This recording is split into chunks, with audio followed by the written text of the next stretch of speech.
Hello, welcome to another video. I'm Jenny, welcome back to my channel. Okay, so today we are starting my 1 week 1 shelf vlog series part, I don't even know what. I have been doing these vlogs sporadically. I got the original idea from Amy at A Star Reads, who I'll tag down below.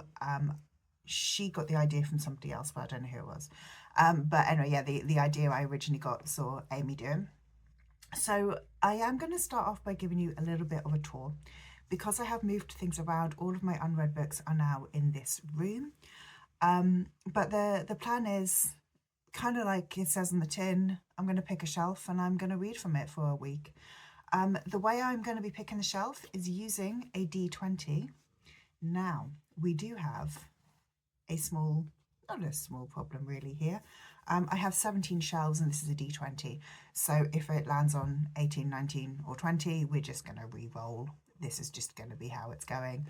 But what I'm going to do is give you a bit of a tour of the shelves and then do a roll and we'll see what we're going to be reading. I'll also be picking the book, by the way, using my D20 as well. Again, if there are less than 20 books on the shelf, then I'll just re-roll. If there are more than 20 books on the shelf, well, the ones at the end won't be being read, will they? This all will make sense. I just chose to do a D20. I don't really know why, I just thought it would be quite fun. So that's what I'm going to do. So shelf 1 here is my TBR cart. So this will be everything on this top shelf, which is my current TBR, and also anything on the bottom shelf, which are my hauls. The middle shelf is the books I've read, so it doesn't include that. Shelf 1 also includes the Trials of Apollo books that I haven't read, which is books 3, 4, 5, and The Sun and the Star. I'm not counting Chalice of the Gods. In fact, I'm not counting books 4 and 5 either, because if I pull book 5, I've obviously got to read book 3 first. And also Empire of the Damned. Shelf number 2 are the squares over here. So we have got at the top my current or like my unread books for this year that will be next year's self-destructing books.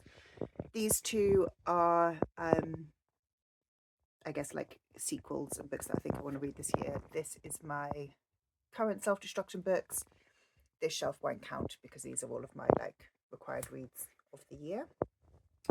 Shelf number 3 is the classics shelf. Shelf 4 is non-fiction. Shelf 5 is this fantasy shelf. Shelf 6 is the books. Shelf 7 is the first romance shelf. Shelf 8 is romance, not cat treats.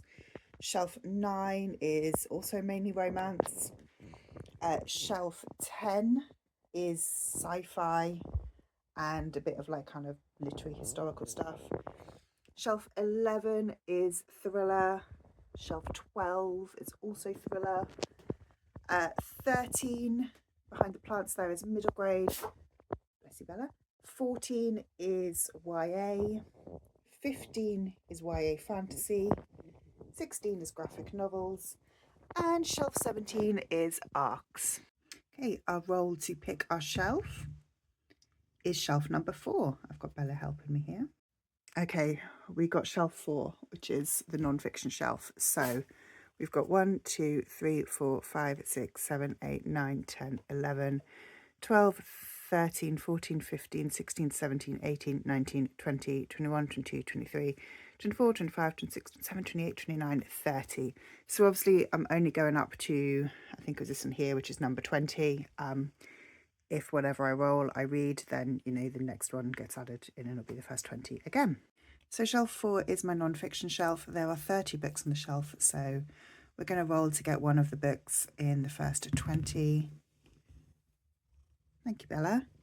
That is number 11. Let's go and see what we've got. Okay, we rolled 11, so that is 1, 2, 3, 4, 5, 6, 7, 8, 9, 10, 11. 11 is Hungry by Grace Dent.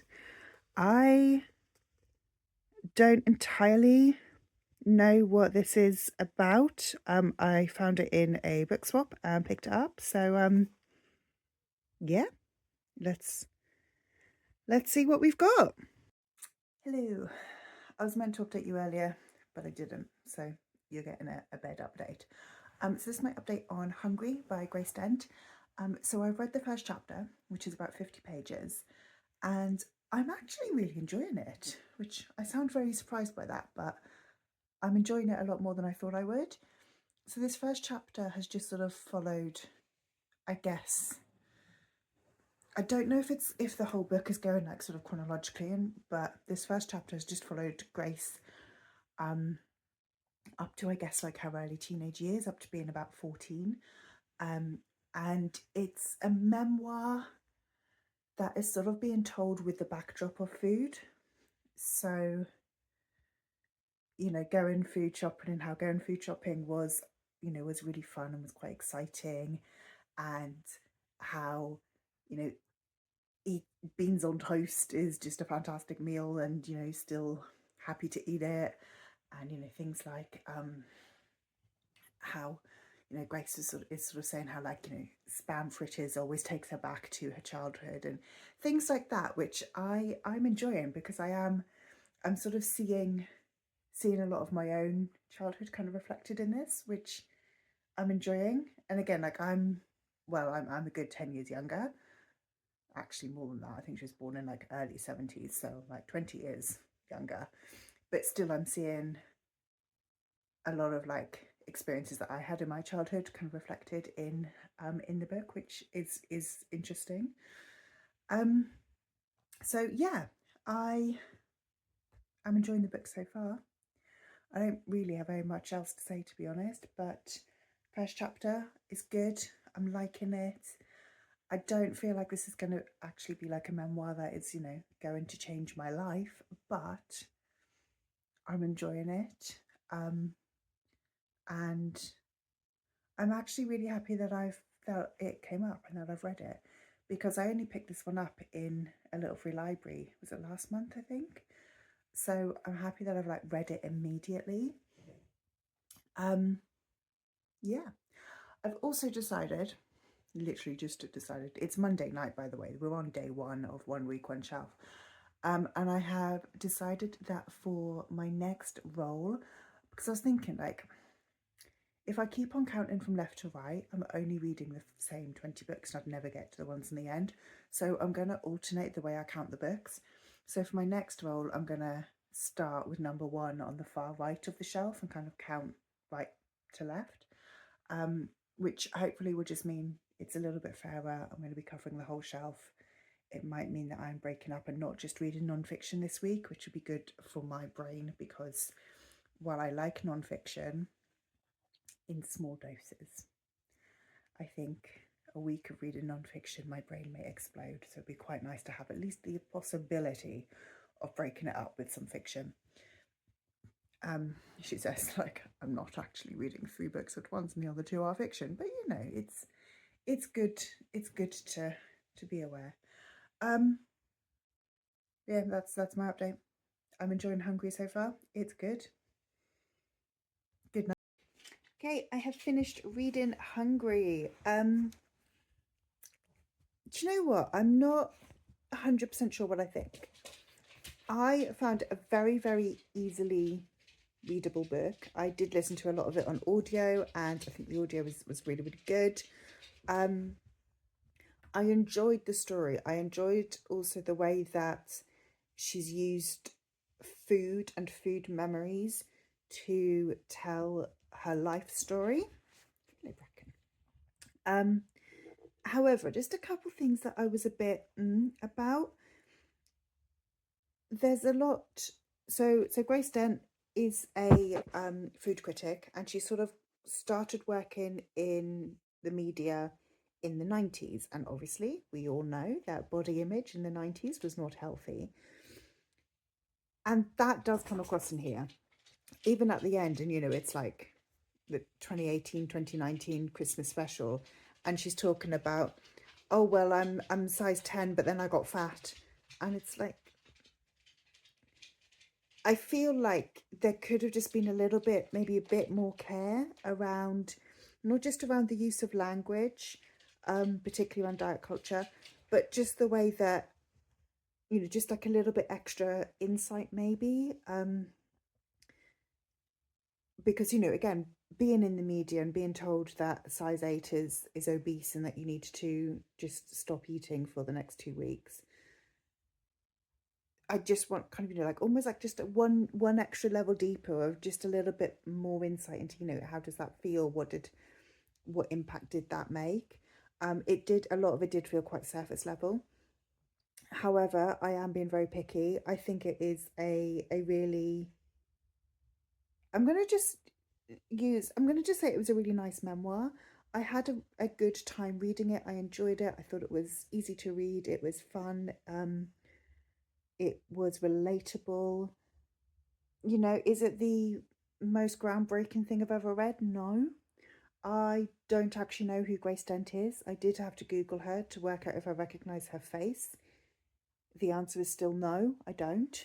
So it doesn't mean anything to me on a personal level because I don't know who the author is. However, I can relate to it on the sort of, I guess, like an impersonal level, in that, you know, things like school dinners have, I feel like school dinners are sort of a universal experience, and, you know, everyone's got that memory of the mashed potato being scooped out with an ice cream scoop, and it's just a packet of like sandwich. Maybe kids these days don't have these core memories actually, since Jamie Oliver made school dinners healthy. Fair. So yeah, all in all, I had a really good time. I enjoyed it. Um, is it a memoir that's going to stick with me forever? Probably not. I'm not sure it's a book that I'm going to feel the need to hold on to either. It might be one that gets passed on to another home. But again, I did only pick this one up in a little free library, so it might be returned there, just because I don't feel like it's a book that I'm necessarily going to ever want to read again. But it was good. So on to the next book. It's Wednesday evening, by the way. I don't think I said that earlier. So we are 2 days into One Book, One Shelf. Roll number 2, 11. And I'm going to count backwards this time. So 1, 2, 3, 4, 5, 6, 7, 8, 9, 10, 11. That is the bookseller of Kabul. Cool. Yeah, no, it wasn't. I can't count. It's this one, The Time Traveller's Guide to Medieval England. I am not sure what I'm going to think about this. I think it's going to be quirky, maybe. I don't know. But this will be the next book because I apparently can't count past the number 10. Hey, okay, it's literally about 30 seconds later. In order just to protect my own just self, I don't think that I am going to be reading The Time Traveller's Guide to Medieval England in this vlog. I will pick it up, but it just looks very dense, and I don't feel like my brain is in a space right now. I don't have the bandwidth to deal with a very dense book. So I'm going to roll again. And I think I am going to count backwards again because, like I said, I am going to start that book, but what I'm probably going to do is read it very, very slowly, like a couple pages a night before bed, rather than try and read it quickly this week, because I just don't think that I've got the mental capacity to do that. So, got my dice, let's roll again. You're on my floor this time. That is 12. So I'm going to count backwards again.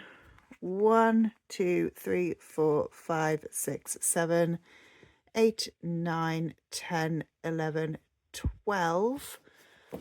That is After They Killed My Father by Luang Ung. I read First They Killed My Father many years ago when I used to live out in Cambodia. And I'm interested to read this next book in, I guess, the series. But yeah, this is a story of the author who they escaped Cambodia when the Khmer Rouge took over. But they did, of course, kill her father. And this is when she's arrived in America. So this feels, again, very, very heavy, very, very dense, but it feels like a book that I'm going to find easier to read right now with the brain power that I currently have. Hello, okay, world's shittest vlogger here. So 1 week, 1 shelf. I have just shown you the rolls where I rolled for the Time Traveller's Guide to Medieval England, and I was like, I'm not going to read that. I rolled again and got After They Killed Our Father, and I was like, yeah, I'm going to read that. I didn't read that. The week is now well and truly over. We're like about 10 days after that last clip. In that time, it was the Tandem Weekender, so I wasn't around. I was very, very busy with this event. And so my plan had been to kind of like roll 1 week, 1 shelf over a little bit, but I still hadn't picked up After I Killed Her Father. So I'm just calling it now, and I am wrapping this vlog up. So in terms of reading through, like actually a reading vlog, pretty poor. I read 1 book. I read Hungry. That was it. I have actually now rated Hungry, and I'm giving it 3 stars. I know I said in my review that I enjoyed it, but actually now with a little bit of space, I didn't. Like, it was fine, but that is really the only word I've got for it. It was fine. I said this in my review, but I just felt like I should have gone deeper. Like, we should have had more discussion rather than just a very surface level of, this is my job. This is some food I ate. I did this next. And like, it just, at the beginning, I quite enjoyed that. But as we got all the way through it, I'm like, look, you're talking about dealing with your ill parents, how food is kind of relating you back, you know, moving back with your parents because you have to care for them, yet also having to travel down to London for a photo shoot to dress up like a Christmas pudding and be all like happy. Yet there's no substance. So yeah, Hungry, I liked, I didn't love, like a kind of a 3 star. I did not read anything else on the shelf. I just didn't get around to it. Hindsight, probably didn't choose the best week to do 1 week, 1 shelf, but what are you gonna do? So that is this video wrapped up. If you like this video, please leave me a like, subscribe down below. Let me know if there's any books on that non-fiction shelf that you would like to see me read. I'll be honest, it is a shelf that I just don't tend to gravitate towards, because most of the books on there, while I am intrigued by them, I don't want to read them. I want to absorb their contents without having to actually do the work, is really what I would like. That would be grand, thank you. So yeah, if you don't have anything to say and you just want to let me know you were here, leave me any kind of food emoji, I guess, and I will see you in the next one. Bye.